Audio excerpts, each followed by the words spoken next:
Okay, so first off, to acquaint you with our website for your online efforts, including where you will post your self-reflective journal, where you'll see the extra videos, where you'll find reading material. Once you know how to get there, you don't have to go through the steps I'm going to show you, but if you haven't been there before, you go to their main website, go to library.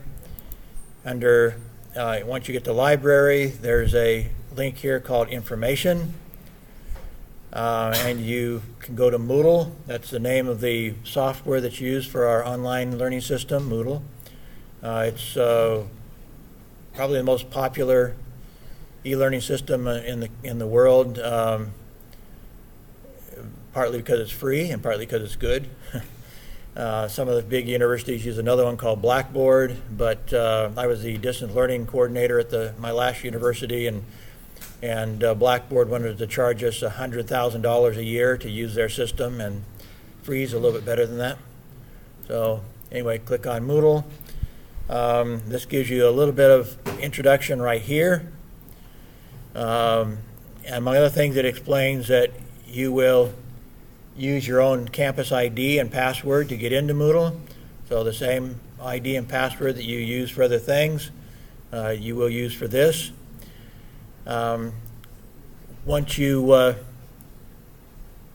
then links you to the Moodle site. And so you can go directly there. And once you've been there, you can have it saved into your memory and not have to go through the main website. So I'll click on that to go to the Moodle site.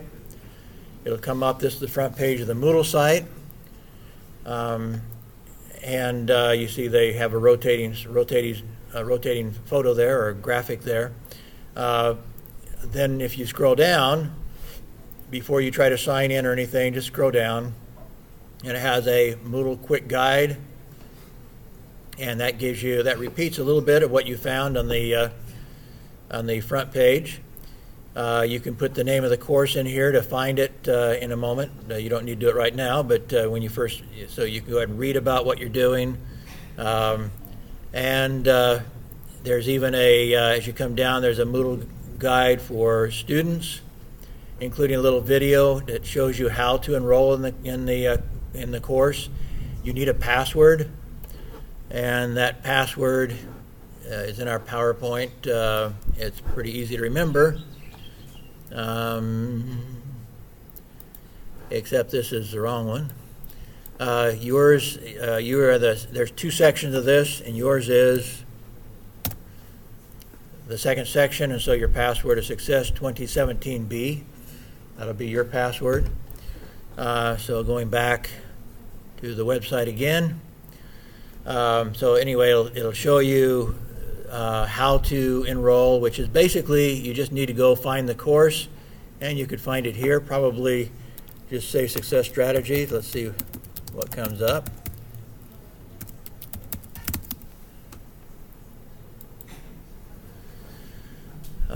And there it found it. However, there's two groups, so go down. Yours is group 2. You would click into that, and now it knows that I already have a password and stuff, so it's putting me right in.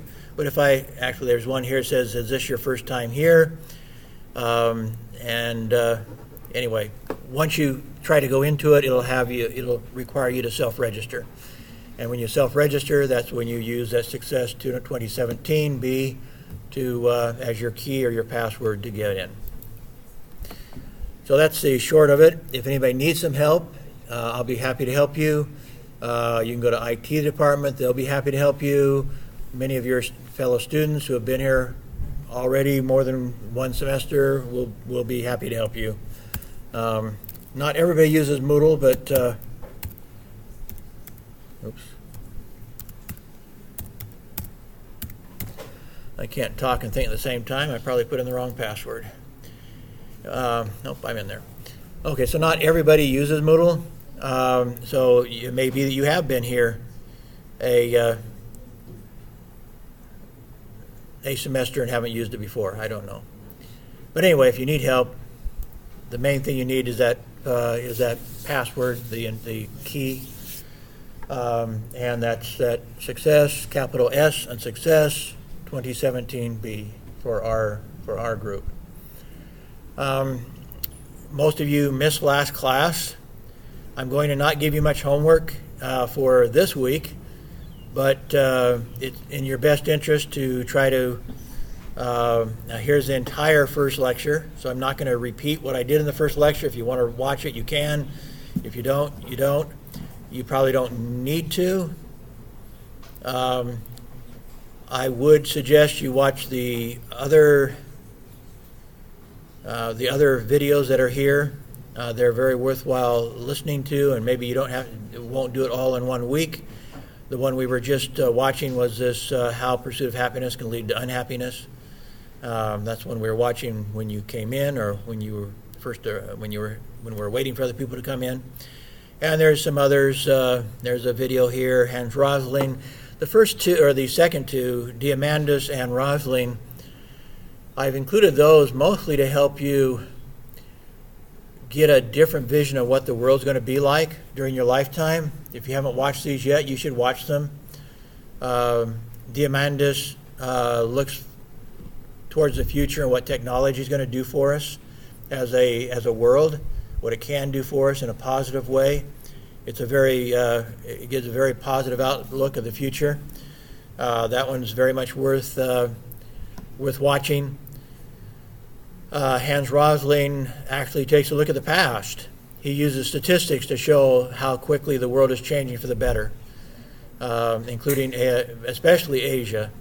The financial, the health, many other aspects that can be measured in statistics have improved dramatically here in Asia over the last few decades.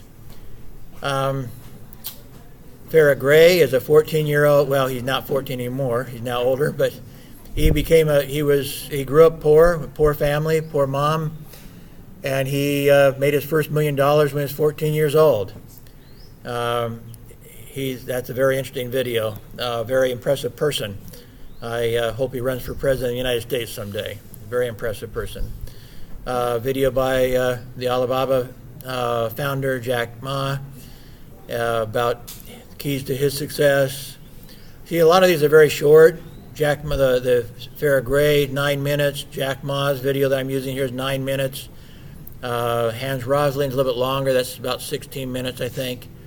Diamandis is about 16 minutes. But all of these are fairly short. Some of the challenges facing millennials, why they're struggling a little bit, and some things that you can watch out for. This is mostly about how American millennials are struggling. May not apply to the rest of the world, except it can in the future. And so understanding the psychology of millennials and why they might fail in the workplace is important. 16 minutes. Anyway, just a couple of other quick ones too, about broken dreams, 6 minutes. 10 portions of 10 great speeches, 15 minutes, mostly people you would know. Okay, so then, as I said, your homework was one, to go ahead and go in, and this way every week you'll have this homework, go in and write just 200 words.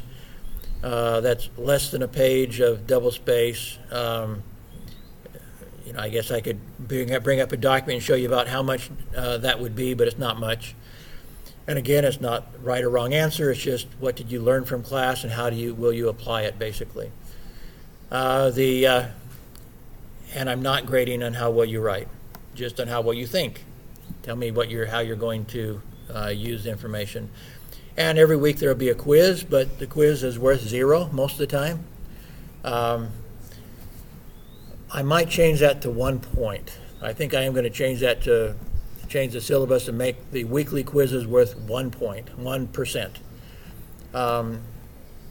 But it's important that you watch it, even if it were worth 0.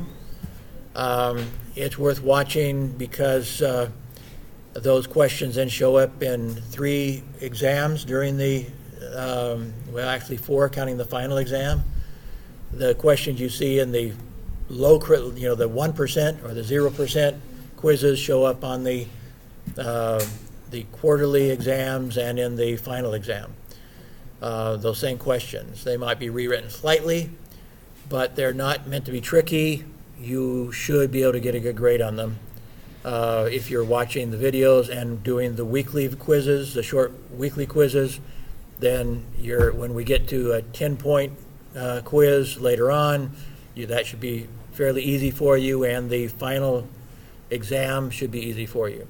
So I'm not going to try to trick you with it. I will try to make sure that you know the information and not just the answers.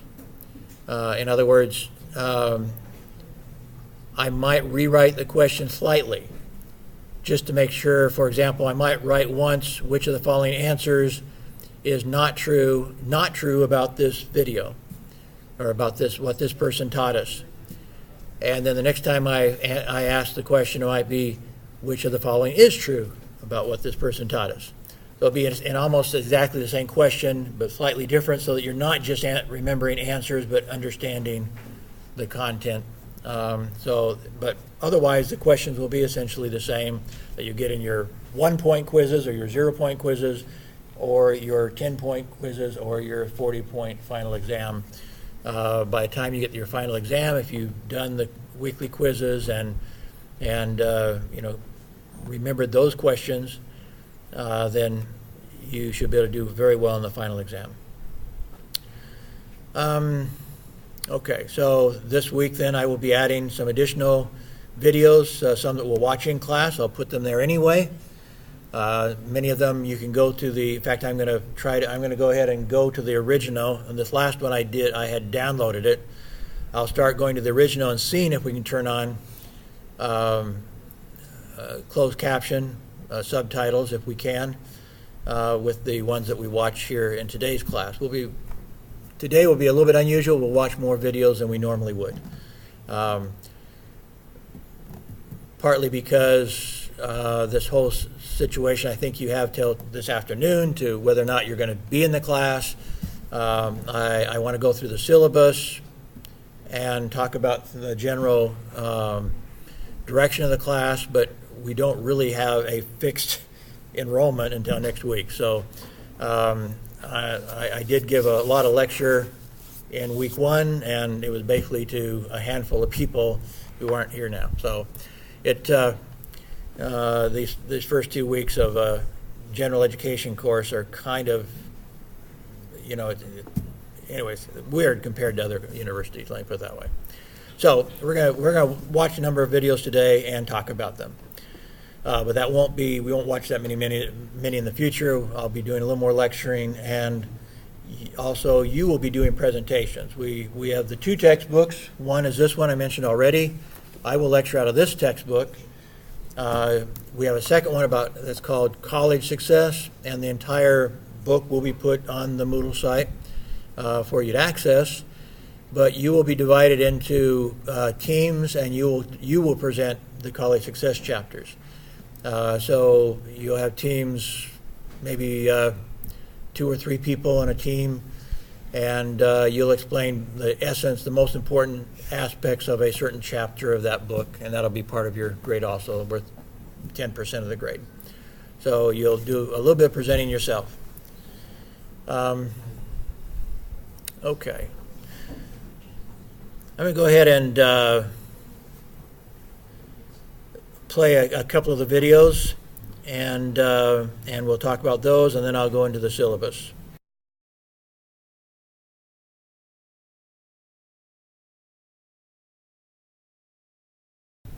One of the most important things I think you get out of the video, the obvious one is action. Take action. Okay? Get off your duffs and just do it. But there are a couple of other aspects to that I think are even more important. One is a belief that you can, if you're willing to pay the price, you can become excellent. One of the things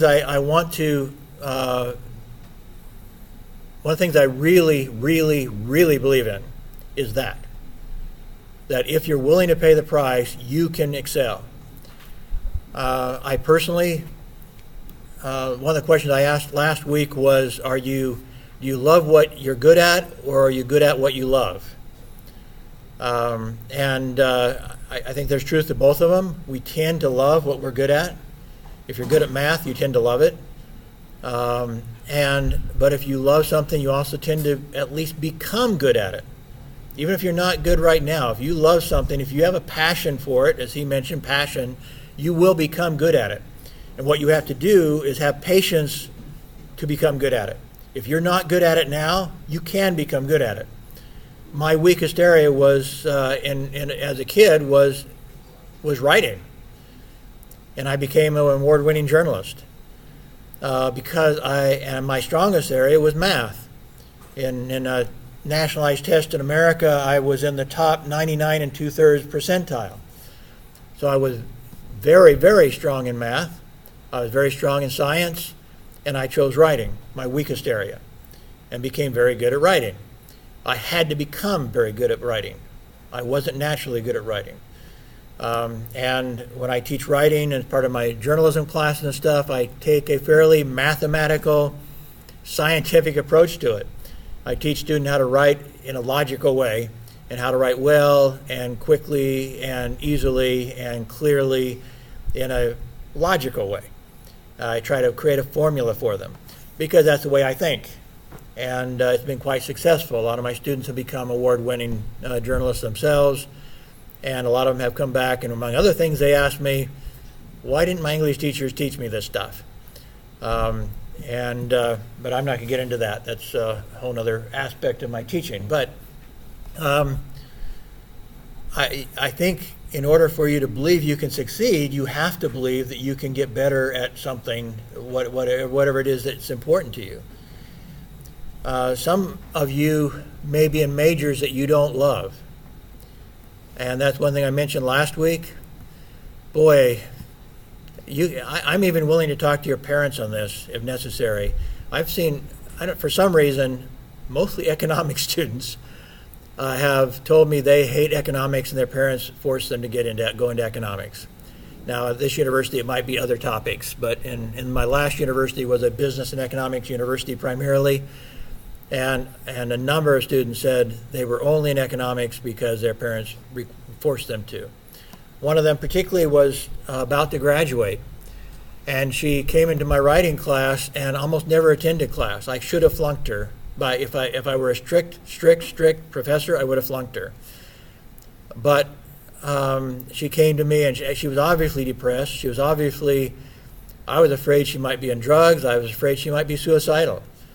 Because she was so depressed, so obviously depressed to me, I did not want to push her over the edge. And so one reason I did not flunk her was because I was afraid for her. And so she asked, can I make up all this writing during this last 2 weeks?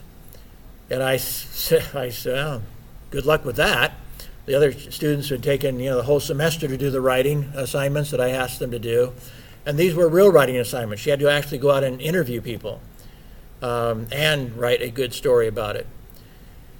And so first off, I had to give her a crash course on what journalism writing was all about because she hadn't been attending class. And so I taught her in about 10 minutes basically what journalism writing is like as opposed to other types of writing. It might have been 15 minutes, but it wasn't much longer than that. And I did refer to my very short section of the textbook I wrote, which by itself is very short because I believe, like he does, that it's better to act than it is to read about how to act. And so when I first started teaching journalism, I replaced a book bigger than this with 50 pages of text that I wrote because I wanted them to go out and actually write, actually report and write, and not just read about how to write, but do it. And so I am a strong believer in action, and that you learn from action better than you learn from reading. Anyway, so going back to the young lady, she went out and she brought back the best papers I'd seen in years. She was a natural writer, and so we had some long talks about her future. And so she graduated, got her economics degree, and went out and immediately got a job with my recommendation at a magazine as a magazine writer. luckily, that worked out for her. But the reason why I'm bringing this up is that if you don't love what the field that you're going into, that is going to demonstrate this principle in reverse. Because if you don't love what you're studying, you won't continue studying. And in this day and age, and probably in any age, but in this day and age more than ever, if you stop studying when you're done with your degree, you will come down and other people who love it will go up. And so you'll end up down here, while other people who got worse grades than you will end up here because they will keep studying and you won't. You will stop because you don't love it. So it's important that you love what you're doing, or the degree is really almost irrelevant. You will not be at the top of your profession if you don't love it and continue studying it. And so I totally, absolutely believe what he said, that in acting and in deciding, what am I willing to sacrifice in order to become, in order to excel, that you can excel in just about anything you want to excel in. It may take more than 4 years of college. It may take another 4 years of going out and busting your rear end to get where you want to go. It may take more than that. A lot of the billionaires, one of the biggest, the richest families in America, the father of the family, the one who started the billion-dollar family, just owned a little hardware store in a small town in Arkansas, near where I used to live. And he was interested in how to give his clients the best deal possible. So he started looking at different ways of buying his the stuff he was going to sell in his little store. And he was basically almost dead by the time he decided that he could expand, that the principles, the things he had learned during his lifetime, he could apply and build a chain of stores. And so they started building a chain of stores that we call Walmart. And Walmart is the most successful department store in America now, and his family's worth tens of billions of dollars. But he took a lifetime to reach where he wanted to go. And so in some cases, it's people like that. Other people are very natural at it, and sometimes a little bit lucky. But you can, even if it takes you a lifetime, excel at what you want to do, what you have a passion about. Anyway, I didn't mention, but that the person who last talked, Tom Bilyeu, is a millionaire, by the way, self-made millionaire, and it worked for him. Here's another one you might recognize more often or more readily.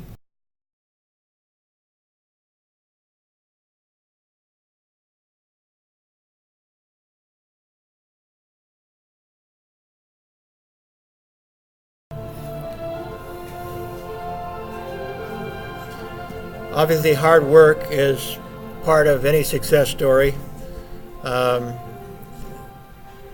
Well, I said that's not always true. I'm going to be showing you some videos of people who actually believe that success can be achieved without hard work if you're smart about it.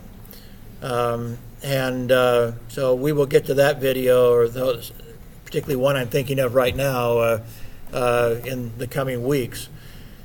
That sometimes it doesn't take as much effort as it does smarts, but I guess I'm one that believes in the effort too. So I'm one that works my behind off to do what I want to do. Going back to the first video we were watching, or the previous one by Bilyeu, I do absolutely agree with him, and I did already reflect it, but I want to emphasize it again, that you learn much, much, much more by doing than by reading. That's again why I replaced a book, a 450-page journalism book with a 50-page journalism book, because I knew I'd already been a successful newspaper publisher and editor, and I brought people in who had good spelling and grammar but had never taken a journalism course, and within a short period of time they were winning awards with very little training. And so I knew I could train them up quickly, but the key was to get them outdoing it and then giving them feedback, positive feedback and constructive feedback as to how to improve what they were doing. Because you learn more by doing it than you do by reading about it. I do strongly believe that. I believe very strongly in internships. I gathered a database of 2,000 journalism internships or communication internships for my students if they wanted to go to America to do an internship. Because I believe in internships. You're learning by doing. The employers themselves, the executives, communication executives that I've surveyed many hundreds of them, about 2,000 media executives, and they also all agree that internships are the best way to learn how to become a successful journalist, is to go do it and learn by your failures in some cases, but at least by doing it. Good experiences, bad experiences, learn by doing it. You won't forget that.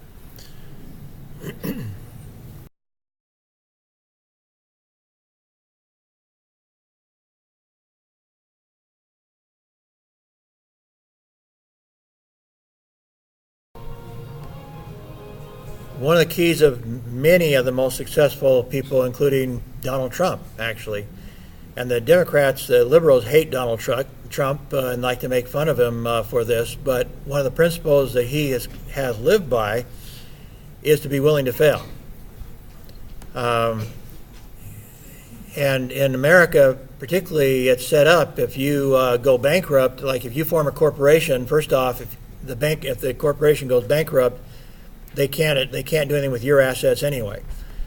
And so people who, like Donald Trump, who succeed and become billionaires are frequently doing it by taking lots of chances. They build a corporation, they try to succeed with that corporation, it fails. They probably have about 3 or 4 corporations going at the same time. Some succeed, some fail. In America, the Small Business Administration estimates that among small businesses, only about 10% actually succeed in the long run. And so America is kind of based on failure. It's based on the idea that most people are going to fail, but we're going to encourage them to keep trying. And in fact, the Small Business Administration actually loans money to help them try, knowing that a lot of them will fail. But it's those 10% that succeed that help build the American economy. And so it's actually, even the government subsidizes and encourages failure, so to speak. And that's why the billionaires like Donald Trump, they do that. They start lots of businesses, some fail, and their enemies will laugh at them. See, he failed. But how did he become a billionaire? Because he failed and succeeded and succeeded and failed and succeeded, and he became a billionaire and ultimately president. So a lot of the people a lot of the richest people build on that. They plan to fail, and they plan to learn from their failures. Because as they, again, taking action is a better teacher, and that includes failing. If you fail, you've learned something from it. Failing provides a foundation for future success. And so one of the keys that a lot of these people who have become successful tell you, even if it's not because they, like in this case, Denzel Washington was the one talking there. I don't know how many business investments he has, but even in his business and as an actor, you have to plan to fail. And you're an early part of your career. You're going to fail, and you're going to fail, and you're going to fail, and you're going to learn, and you're going to learn, and then you're going to get your break. And you be prepared to take advantage of the break you get, whatever it is that you're in. I think I do 2 more. These are a little bit longer. These are 6-minute ones, 2 of them. However, that talk about I give you a little bit more depth and understanding of the difference between those who fail and those who succeed. Studies they've done about that. So I'm going to, this one's kind of funny.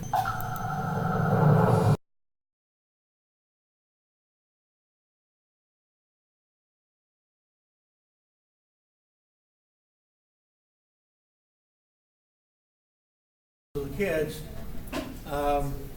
but it all points out a very important.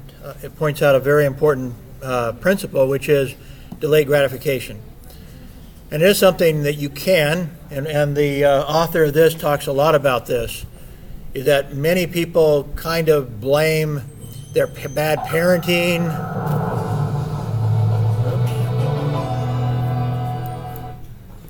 They say, oh, I can't do this because my parents, whatever, they taught me badly, they abused me as a child, my parents are overweight, I'm going to be overweight, whatever. They come up with all sorts of excuses not to be successful.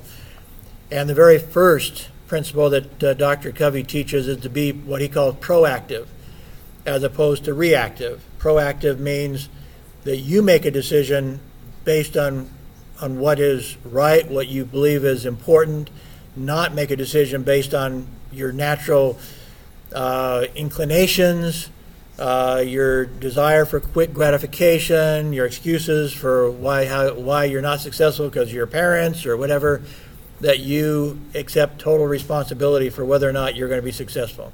Don't blame anybody else. It's your job to be successful. And so it kind of falls in this category, that basically saying you're the one that's going to decide whether you eat the marshmallow. And you can make that, you can recreate your life in that way by deciding I'm going to be proactive. I take responsibility for my life. I'm going to accept the responsibility. If I fail, it's my problem, it's my fault. If I succeed, it's my glory, so to speak. But most success does require some delayed gratification. That you are going to, at least for a period of time, put in some extra effort into something, and it's going to cause some pain. You're not going to have as much fun. You're not going to have as much free time. You're not going to, there's at least for a period of time in your life when you're going to have to say, I'm going to forego the fun things, the easy things, and take the hard things and tough things, the difficult things, in order to succeed. This other gal kind of had the same, she did a study more recently. The study he mentioned original study was done in the 1985 era, something like that.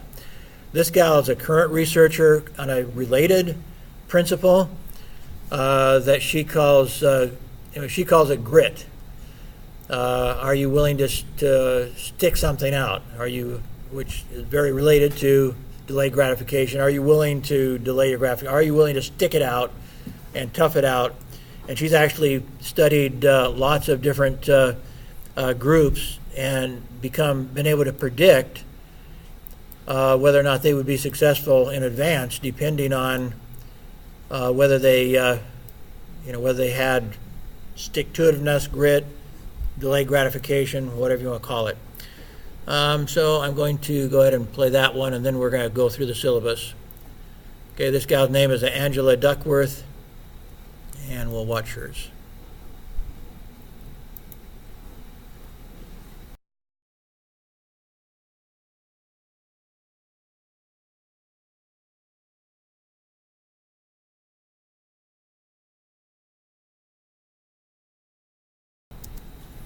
I'm going to pause it just a second. That's a very important part of this. There is no correlation between GPA and success. There's no positive correlation, or essentially none. Not nearly as much as things like a positive attitude, a belief that you can succeed, is a much higher correlation than a GPA in your future success. For that reason, I don't really believe in grades other than as motivation. I don't believe that they represent your future, because I know they don't. I know they don't represent your future. And therefore I'm a little bit opposed to them, because they tell you that you're a failure in some cases, or a success in some cases, and actually they don't reflect your future at all. And so that's one thing that she's talking about, is that she could not find a correlation between IQ, which is how quickly you grasp something, and the success in class. There wasn't a strong correlation. And so that's got her thinking about what does make a difference. You may have noticed that this kind of circles back around to what we started talking about earlier, that that indeed your willingness to fail, your decision that you're going to succeed no matter what, a belief that you can eventually succeed if you work hard enough. It goes right back to what she said. Basically, the one thing they have figured out is that if people believe that they can succeed at something, then they will continue working to succeed. And that one thing that can overcome their original lack of grittiness, their original 4-year-old inclination to eat the marshmallow and not delay their gratification, is that they have to believe that what they're doing will be successful and can make a difference. I told this story last week, but I want to share it again to emphasize this point before we go through the syllabus. I had two friends in high school. One was the smartest kid by the way we measure intelligence. One was the dumbest kid in our class, the way we measure intelligence in most schools. One of them had a perfect GPA, 4.0 out of 4.0. One of them had probably a 1.0 out of 4.0. He was one of those kids that teachers would just pass to get rid of him because he wasn't doing anything in class. He wasn't a very good reader, wasn't a good writer, wasn't good at math, wasn't good at anything, basically. Everybody knew that he was the stupidest kid in our class. If you had a vote, who's the stupidest kid, it would go to Dennis. Who's the smartest kid, it would go to Alan. We knew that. At least that's what we perceived. That's the way we were brought up in our school to identify people. Smart, dumb. When we graduated, Alan wasn't sure what he wanted to do in life. And so he actually became a truck driver for a while. That's the 4.0 student. He became a truck driver, driving long distances across America in his big truck because he wanted to think about what he wanted to do.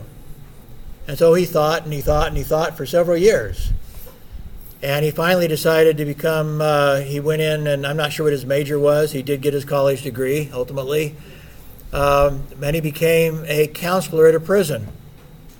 His job is to help people who have committed robberies and murders and whatever, help them when they leave prison to not come back again and to go to find some success in life outside of prison, outside of the criminal activities. The other friend, Dennis, he hated everything about school, but he loved mechanics. He loved fixing cars.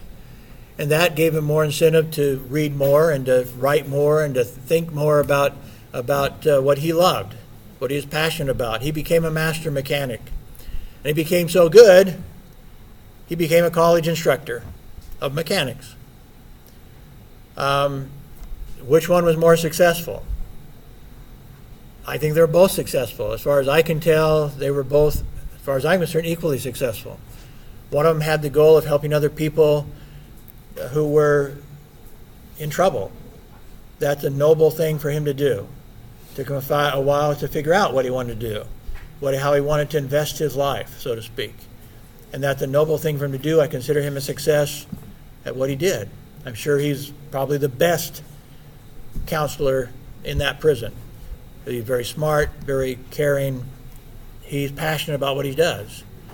The other friend, who was I consider even maybe a greater success, not because he's a college instructor, not because of that, but he's a greater success in the sense that he had to overcome 12 years in the American school system being told he was an idiot. You're stupid, you're stupid, you're stupid, you're a D student, a D student, a D student, you can't learn anything, you can't learn anything, you can't learn anything. And he became a college instructor. That to me is a greater success than what Alan did. But, they're both very successful. One with the highest GPA possible, and one with the lowest that would get him out of school. Again, as she mentioned, IQ does not correlate with success. It does not correlate with grittiness. belief that you can succeed. And how in the world Dennis continued to believe he could succeed, I have no idea. After years of being told he was a failure, I don't know how he had the grittiness to succeed. But I very much admire that friend for having that grittiness. Okay, we better go through the syllabus.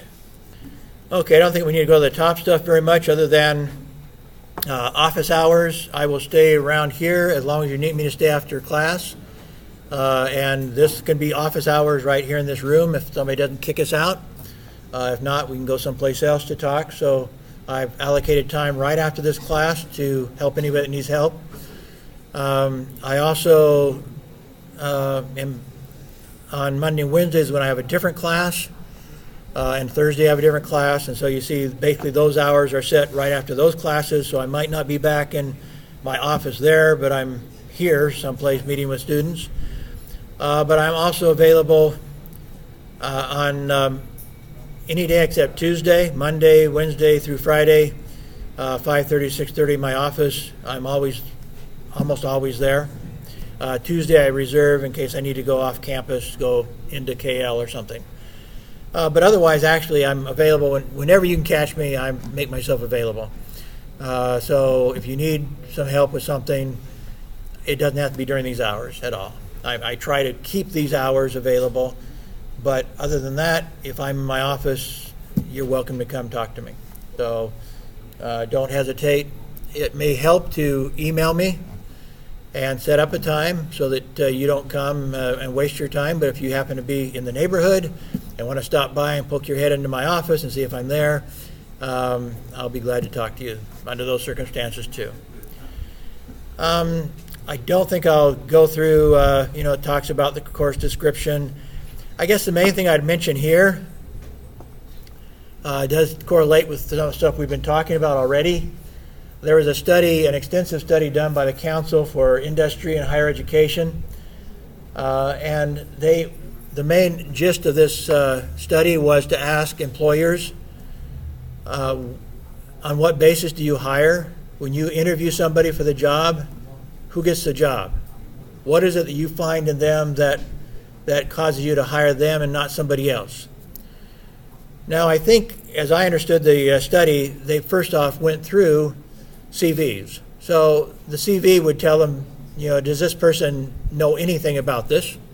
Does he have any experience? So granted, that's the first thing they did was look at the CV probably before they set up an appointment. But once they set up the appointment, the difference was not what they learned in their major at all. It was things like their ability to work in a team, on a team, the ability to communicate, the ability to express themselves, the ability to analyze, and problem solve, their decision-making ability. All the things lots of things that are not at all taught in our majors. And so that's one reason why the university wanted me to teach this class. I proposed it. They were asking for general education ideas, and I proposed this class because your success will not depend on what you learn in your major. That's not the most important thing. You do have to pass your classes, that's true. But when it comes down to it, if somebody's willing to interview you, that will not be the basis of your being hired. Your CV will not be the basis of your being hired. It'll be what they perceive in your interview as to these other things. A lot of them what we call soft skills. Consequently, I met with a representative from one of the UK universities that participated in this study, and he said they're asking all the professors to start teaching, try to fit into their curriculum soft skills that are the key to actually being hired. And so many out of the 10 things that they mentioned, so 10 things they're looking for, 8 of them are covered in this book, basically. If you understand the principles, the 7 habits of highly effective people, you'll be a lot better at getting that job and being successful in the job than if you have a high GPA. Your high GPA will get you the interview probably, but it won't necessarily get you the job. You need some other soft skills that aren't represented in your major. So that's one reason why we're teaching this class. Anyway, there's objectives. I'm not going to. You can look at those yourselves. The syllabus is on the Moodle site. Also, this goes through in some detail the things we'll add to this throughout the semester. What things I'll be doing. And so this is showing us exactly what videos we're going to watch, if not in class, after class, through Moodle. The ones we don't get done with today, you will do from the internet.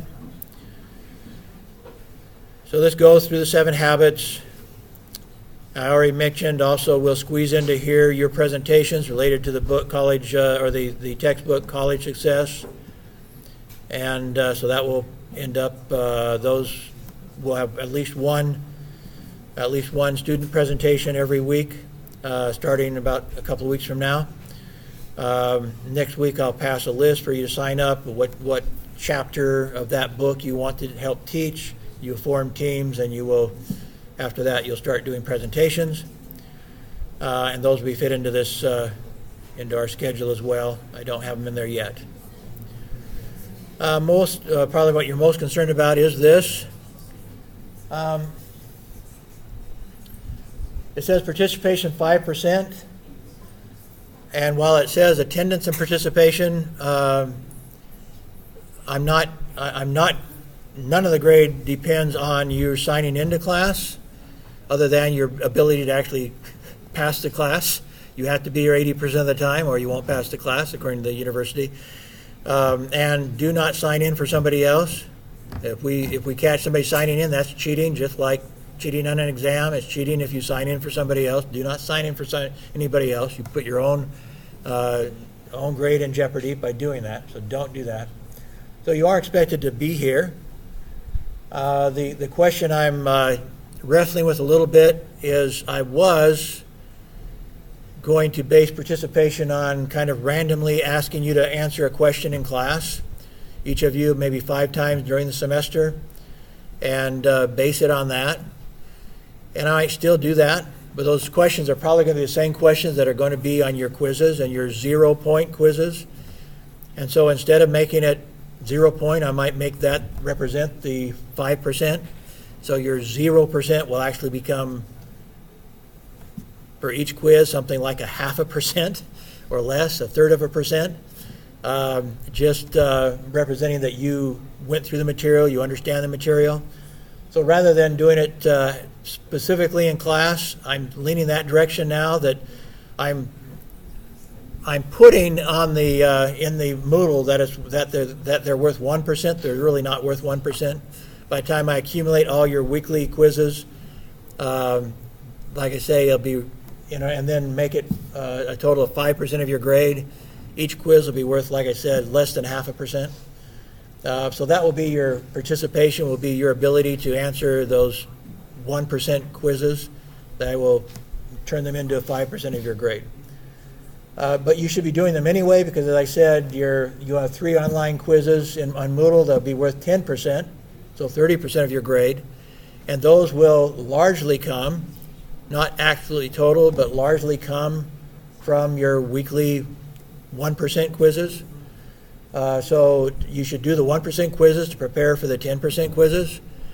And the 40% final exam will come from all of those. The 40% final exam will come basically from your 1% quizzes and your 10% quizzes. So it's if you know the answers to those, you should get an A in your final exam. I mentioned I might change the question slightly and say which of these is not the right answer rather than which of these is the right answer, or vice versa. I might reword it slightly to make sure that you understand the answer and not just memorized all the questions, but you actually understood what it was talking about. So anyway, beyond that then, your team presentation will be worth 10%.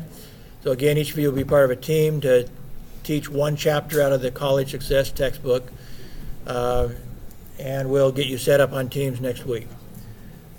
The self-reflective journal, as I mentioned, I want you to just write about 200 words. I'm not going to count the words. That's not that's not the point of it. But about 200 words each week about what was significant to you in class that we learned. Class, not just this class, but out of class, the additional videos you may watch or reading assignments you may complete. What did you learn that was impactful to you, and how will you apply it in your life? And so I encourage you to think about those things. Maybe when you're eating, when you go, to have your lunch or dinner, you can think about the stuff the stuff that you saw in the video, the things we talked about in class, and think about those. And then writing 200 words would be very easy.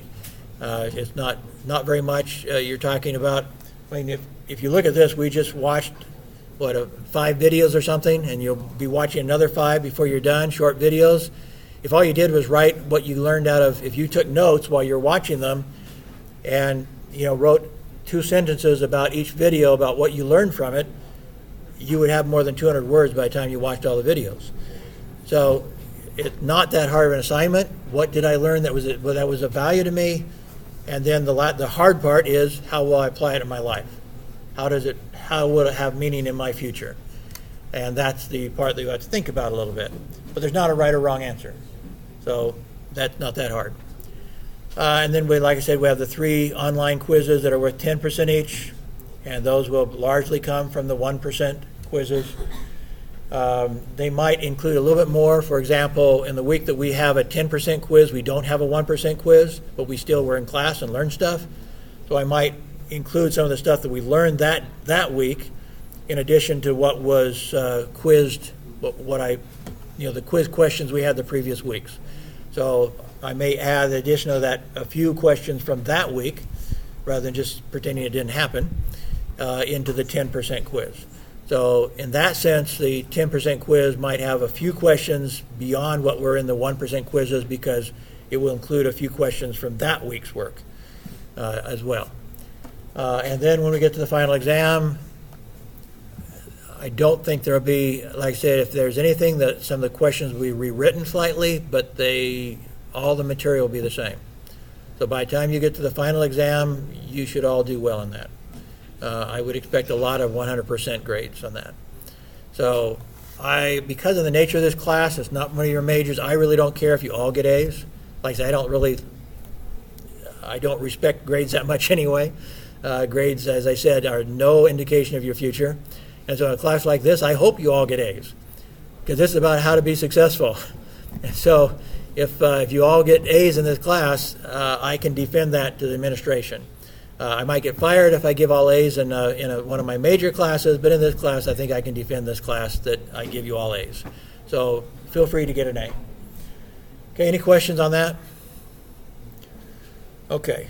Well, I want to go ahead and watch maybe 1 or 2 more videos to conclude the class. We will not be watching this many videos in class in the future. You do most of your video watching out of class. We might watch 1 or 2 in a class, but mostly we'll be talking about the textbook and about other stuff. There'll be more lecture, and I won't be just letting them do all my lecturing for me. Although I think these are value, and hopefully, as I suggested, I think you should be taking notes, and it'll help you then with your self-reflective journal that you'll be keeping. And just take notes while you're watching the videos, and your journal will have written itself. I mean, you'll already be done by the time you leave class, basically, to a large degree, or by the time you watch all the videos, whether it's in class or out of class. You will, if you take notes on each video, you will have your 200 words. So that makes it pretty easy. Okay, let me go back. I kind of jumped through this and didn't actually use the PowerPoint, but actually just shows the different videos we were going to try to watch, some of which we won't get to. And it went through the Moodle, and so that was about it. Talked a little bit. I mentioned the success of this book. More than 25 million copies sold from the 7 Habits in 40 languages. This was an old, taken from an old slide, so I suspect it is closer to 30 million copies sold at least. Covey was one of the Time Magazine's 25 most influential Americans. Forbes magazine named this book one of the top 10 most influential management books ever written. A survey by Chief Executive magazine recognized Seven Habits as one of the 2 most influential books of the 20th century.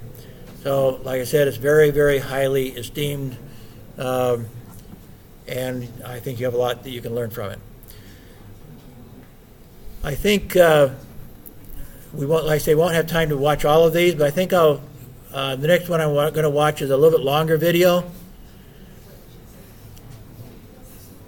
No, I'm not going to watch that one right now because it's a little bit harder to understand, I think. But it's a very inspirational one. It's about the story of Sylvester Stallone and how his own life is a reflection of the movie series Rocky. His willingness to sacrifice is very much reflective of that and reflects his success and how he succeeded. I'm going to go ahead and go with this one here, I think.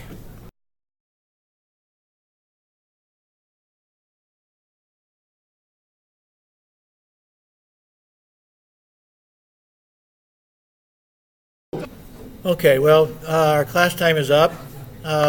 There will be a couple of other videos for you to watch on the Moodle site, but mostly I'm trying to give you some extra time this week to kind of get caught up.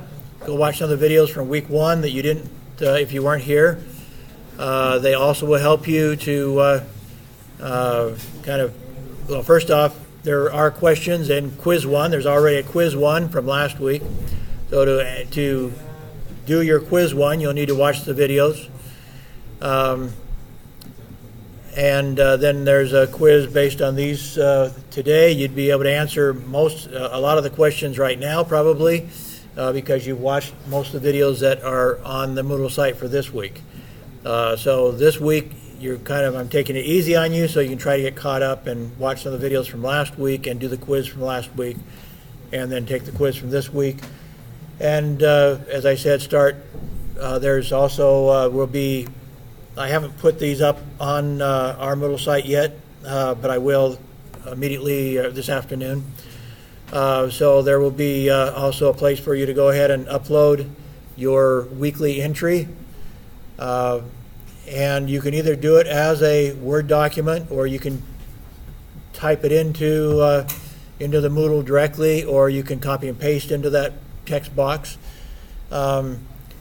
What I would suggest is that with the journal entry that you keep it all in one Word document, because that's what you're going to hand in to me. You can make changes. I will give you some feedback during the semester. I may not every week, but I will give you some feedback on your journal entries, mainly so you know that you're doing okay. If I think that you're not doing okay, I'll let you know, so you know what it is I don't like about what you're doing, so you can make a change.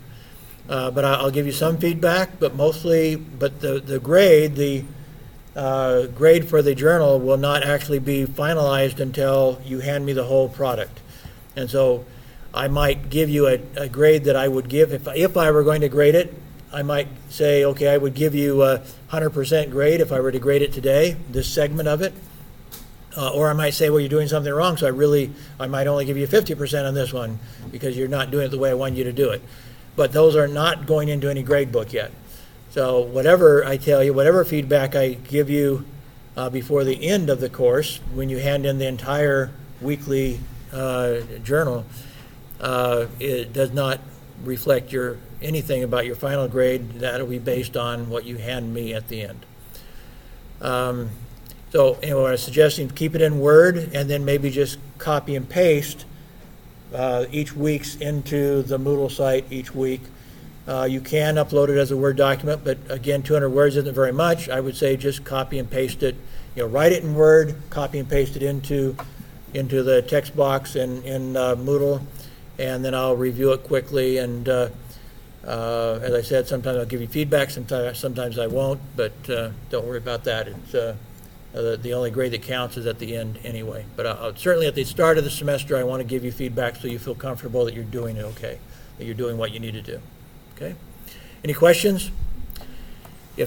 If not, I will stay around if anybody needs to talk to me individually. Otherwise, I will see you next week.